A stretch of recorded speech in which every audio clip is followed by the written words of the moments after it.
Hey everybody, welcome back. Today is going to be a little bit different. Today we're going to be showing you a range of birds that are on the property that are not parrots. So I love all aspects of aviculture, whether it's finches, whether it's pheasants, whether it's waterfowl, whether it's parrots. It doesn't matter. I love it all. I only keep parrots myself, but I did have a lot of pheasants growing up. So let's get into it. Let's show you the range of birds we got. Let's go. So Leno actually loves his peafowl, so he breeds peafowl here very well and he's very successful.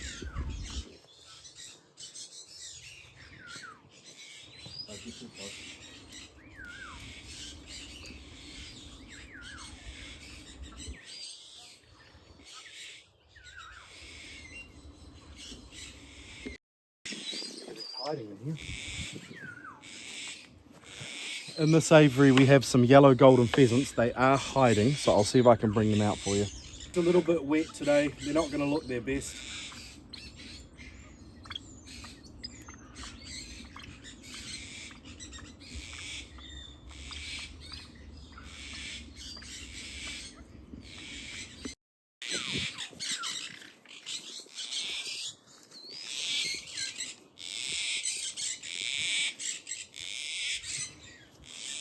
In this aviary we have some white mutation ringneck pheasants. You'll see them coming out. We won't go in there because they're pretty flighty.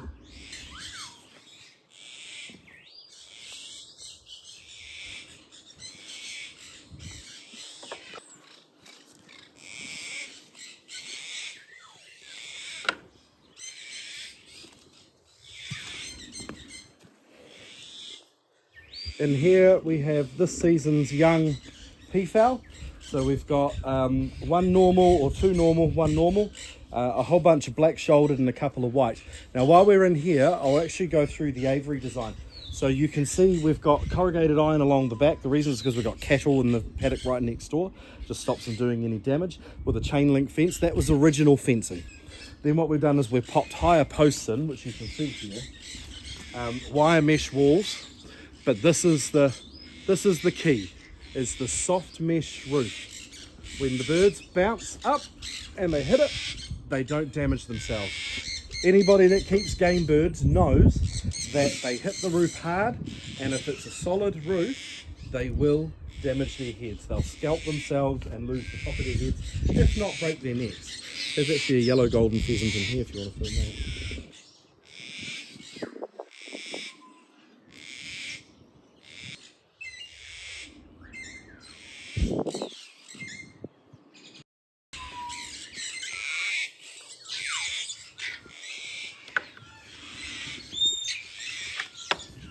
This aviary is black-shouldered peafowl. So these are the Indian bluebird genetic mutation. They're absolutely stunning. The male has an iridescent, that's a female you see on the camera now. The male is the one with obviously the long tail. You can see that instead of having the grey patterning on the wings, instead of having the grey patterning on the wings, it has that black shoulder, which also has a melanistic green running through it. It's beautiful, beautiful, beautiful bird.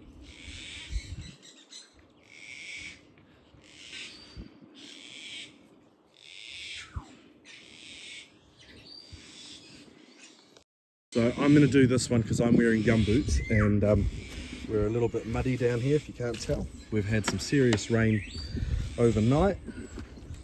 So this one holds the juveniles. So all these birds are last season before. So we've got some pieds, some more black shouldered, and these are all juveniles just starting to colour up now. You can see some of these black shouldered here. Peacocks and pheasants, same family, different species.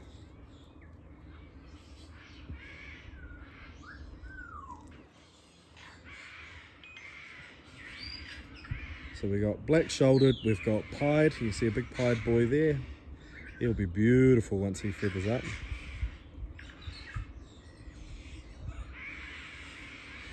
There's their feeding trough down there. It's empty. We've left that empty this time, and we've just fed them on the ground here, as you can see. So that's our pheasant aviaries on this side. What we do have is we have another block which we'll take you over, and that has even more species and stuff that we didn't show you in this block because we've got nice dry ones over there.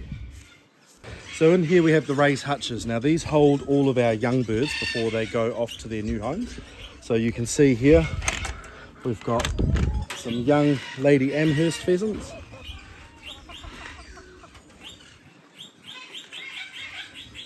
If you want to come in from the other side, a bit better.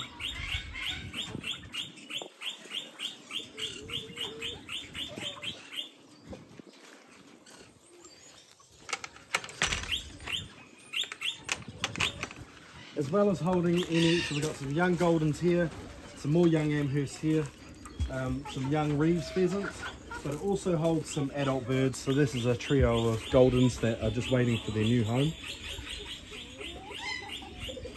Every year we have a lot of pheasants that we put up for sale to go to new homes.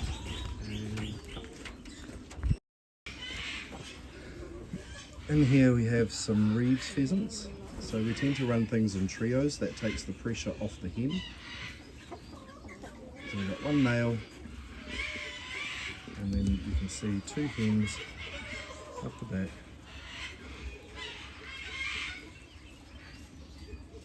They're a beautiful bird.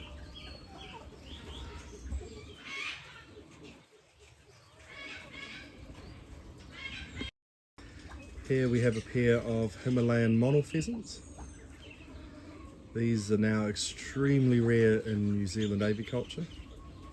There's only a handful of people that are working with this species. And you just see how beautiful that male is. Look at the iridescence in him.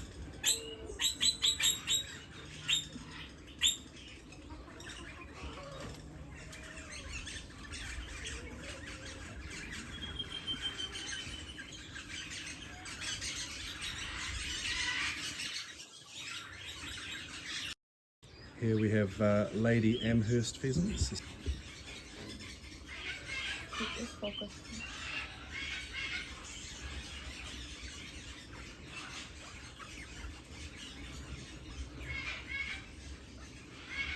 Why is it so shaky today? Your hand. These are golden pheasants. So related to the Lady Amherst. They can hybridize, and they do hybridize. If you do have these birds, please stop hybridizing. It's getting harder and harder and harder to find pure Amhersts and even pure Goldens these days. How about now the two boys are all displaying at each other in the back corner.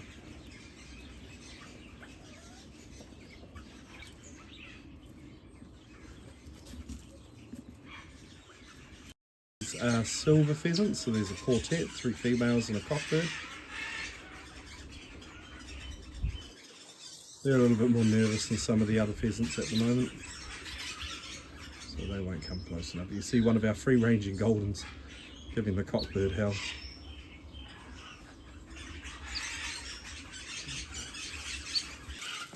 Fucking goes, doesn't he?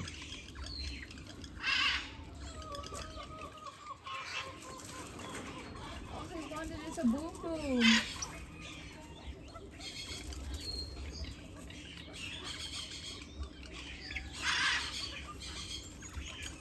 Here we have the Swinhose pheasant.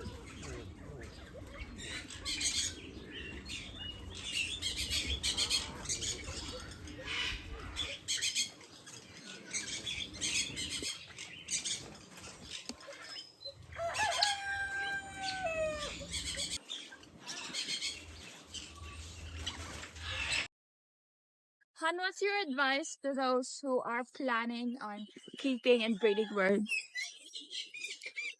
Research is your biggest thing. It took me a long time to figure out what species of parrots I wanted to keep and what species of parrots I enjoyed. I didn't have access to the internet the same way that people do now. You know, internet wasn't as big in the 90s and early 2000s. So now you have way more resources at your fingertips that there's really no excuse as to why you can't do your research and find out what you enjoy. Finding a breeder that's local to you. If you're overseas, a rescue facility, if they'll allow you to have one. Those are a couple of big places that you can look at. Pet shops, if you've got pet shops in your area that actually stock livestock. Sorry. Yeah, the biggest thing is do your research. The bigger the enclosure, the bigger the house, the bigger the cage, the bigger the aviary, the better. If you're planning on breeding, size isn't as important as height. The higher the aviary, the more secure the birds are going to feel. I guess it really varies and depends on the species that you're looking at as to specific husbandry requirements and what you're really looking at. I mean, African greys require different than Amazon parrots. Macaws require different than sulphur crested cockatoos, and those are all things that you've got to take into account. That's where your research comes in. Does that answer your question? Yes, it does. Finding a mentor, that is your biggest,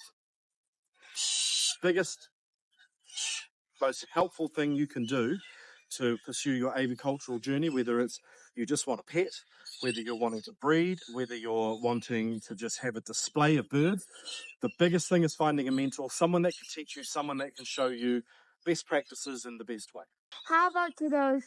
I asked you the question about your advice on people wanting to keep or breed birds. Mhm. Now, for those beginner people that wants to start it, what bird can you suggest first? Again, like I said, do your research. Find the species that you think is going to captivate you the most, hold your interest. Everybody says you should start with a cockatiel or a budgie. If you don't like cockatiels and you don't like budgies, you shouldn't start with them. That's really it. You should really start with the species that you are most enamored and that you're going to enjoy. That way, you actually enjoy what you're doing, the cleaning of the cages, the feeding, the scrubbing of the water bowls every day, because if you end up not enjoying it, you're not going to look after the birds to the best of your ability. Is there money in birds? If you're in it for the money, don't do it. Really plain and simply, if you don't have a passion and a love for birds, you are going to make it, because you're not going to put the love and the care into them that you need to. Certain birds, of course, you can turn money or you can turn a profit on. Absolutely. I mean, I have Amazon parrots, and the pair cost me X amount, and I've already made that with one clutch. So anything after that is going to be, taking out the food costs, it's going to be profit. But if you don't love your birds and you don't have a real passion for your birds, you're going to fail. Plain and simple.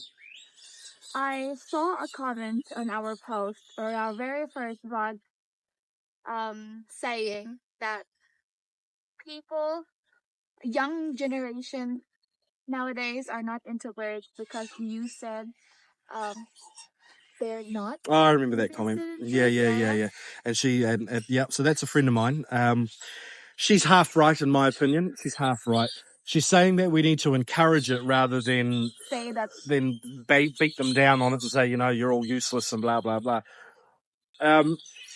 While I agree, you can't encourage someone that doesn't leave the house.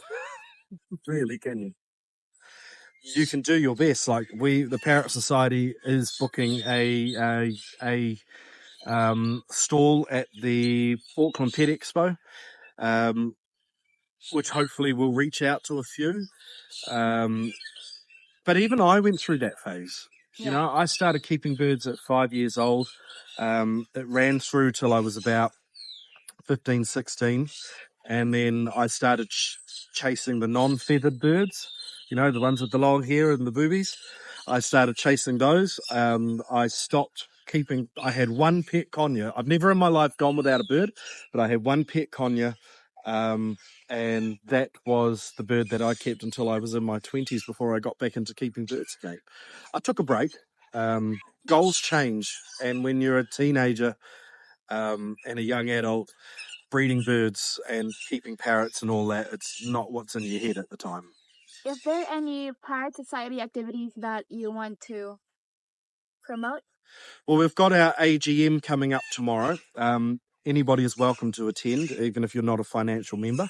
That's being held at the Kumu Community Hall on Access Roads. That starts from 3 p.m. tomorrow. Yeah, so that's on Saturday, the 5th, from 3 p.m. And I'll be doing a presentation.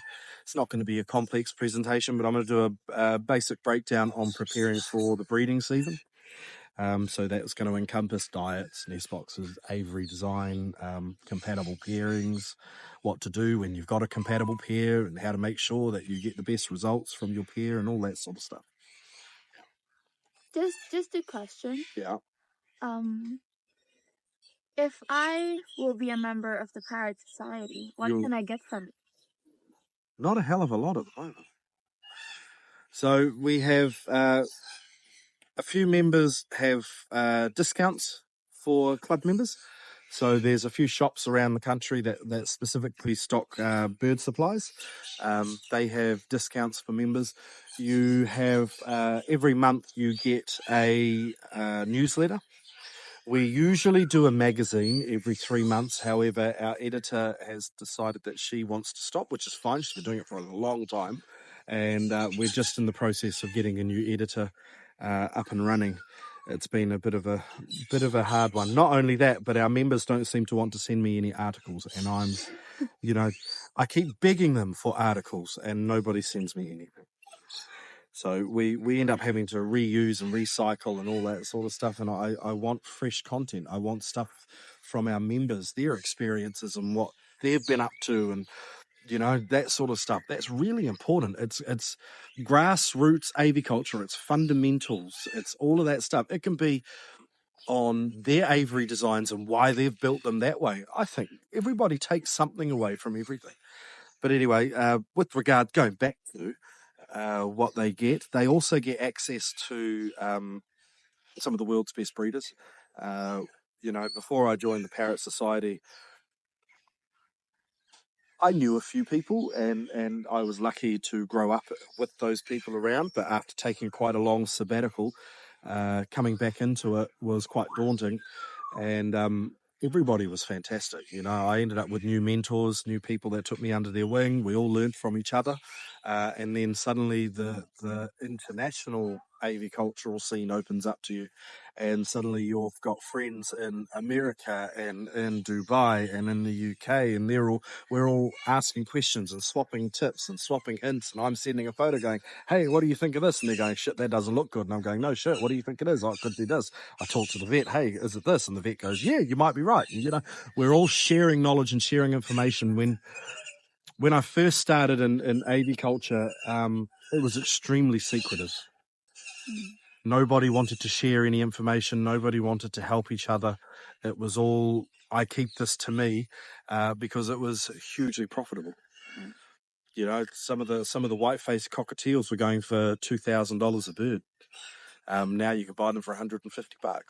But when they were going for $2,000 a bird, there were a handful of people that just wouldn't let anybody have anything. And if they did, they would ship a bloody frozen dead bird to them. And that did happen a lot. We are on the go on gathering people to be in, like, a member of the Parrot Society. Mm. So what is the Parrot Society of New Zealand? It's a club. Basically, it's a club. It's no different to any other bird club. A lot of people think we are elitists because we have these expensive parrots. We're not elitists. Some of the most humble people I know have some of the most amazing collections of birds. We're just aviculturalists that get together. We hold workshops regularly. We hold a convention every 3 years, normally, pending COVID, obviously. And the convention is an international convention, so we bring in speakers from overseas, as well as grassroots local. And we get together for an annual sale. We have our AGM.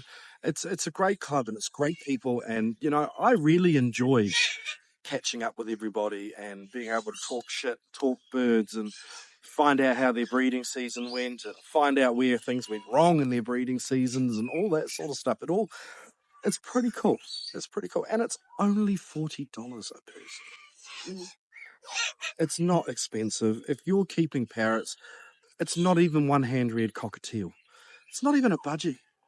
You know, but it gives you an untapped resource. If you're not a member, sign up. I really sign up.